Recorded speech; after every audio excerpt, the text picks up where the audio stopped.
species of rubber. Rubber tree, the most important source of natural rubber, and pink disease is a disease that severely affects the stem and branches of rubber tree. The disease is caused by a fungus, Cottidium salmonicolor.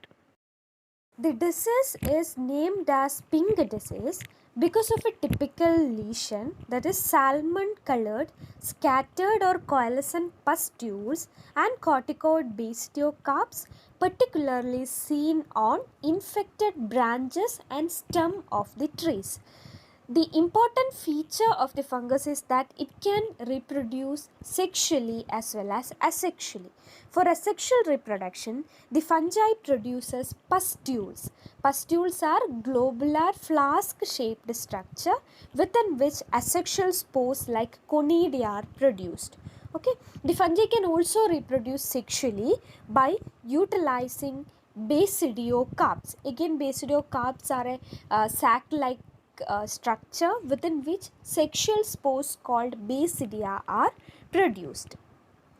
The disease severely affect young rubber trees, and we can particularly see the disease during monsoon season because of the wet weather and high humidity that favors the disease. The infected trees barks are also severely affected. We can see several cracks on the bark of the tree. Gridling cankers can also be observed on the branches of the trees. The pathogen is a fungi which coming under phylum Basidiomycota, class Basidiomycetes, and subclass Agaricomycetidae, order Polyporales, family Phanerochaetaceae, genus Cottidium, and species Cottidium salmonicolor. The fungus is also known as rubber tree fungus. It produces 4 distinct growth forms on stems, namely cobweb stage, pustule stage, nectar stage, and pink encrustation stage or basidiocarp stage, in which cobweb stage produces superficial silky white mycelia on the surface of the infected bark, and this stage occurs soon after the onset of rain. Pustule stage, it is the readily identifiable stage, produces pink colored pustules, and this pustule contain sterile mycelia. Usually we can see it on the affected area.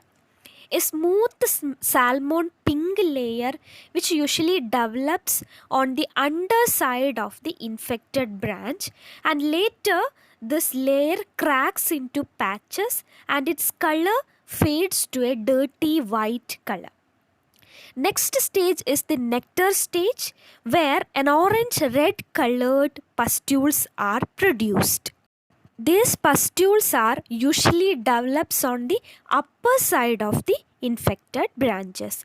The last stage is the basidiocarp stage, in which a pink hymeneal encrustation can be seen on the infected stem, and abundant basidiospores are produced during this stage.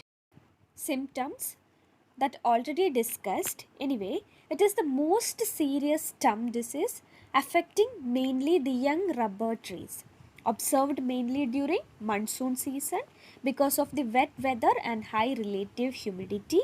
In young plants, the forking regions is more vulnerable. Forking regions means region where the two branches joins.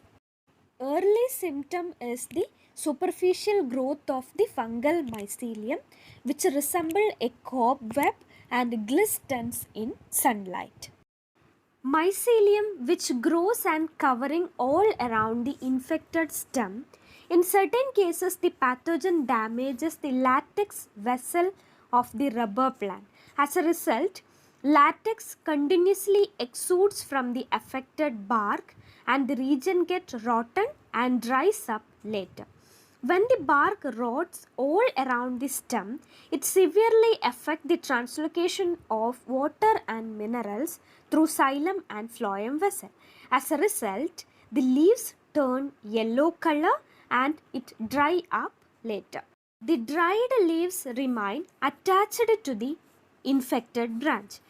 As the infection progresses, the light pink colored pustules produced by the fungus which appear all over the bark, infected region of the bark, and orange or red colored pustules which develops on the portion of the bark which is directly exposed to the sunlight.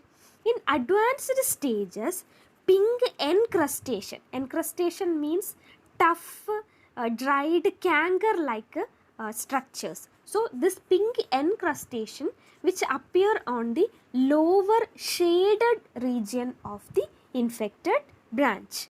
The pink encrustations contain basidia or basidiocarp, within which basidiospores are produced. During dry weather, this mycelia and this spore remain dormant and it become active when the favorable season returns. The disease causes great economic loss since it is a most damaged stem disease of the rubber tree. The disease is common in almost all area where rubber is growing. But the severely affected countries are New Zealand, New South Wales, Australia, Southern Japan and Brazil. Integrated approach to managing the disease is suggested. So, one has the option to choose different ways to control the disease. First of all, cultural control measures. Clean land preparation or proper sanitation and maintenance of nursery and plantation is required.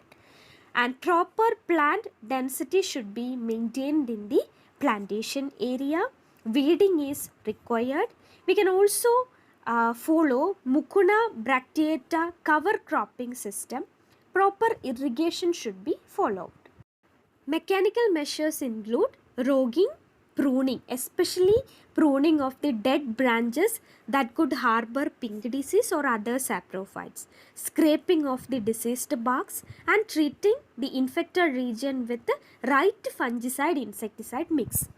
Physical method include proper spacing of the seedling, especially in nurseries, for sunshine and aeration, smudging, light traps for pathogen carrying insects.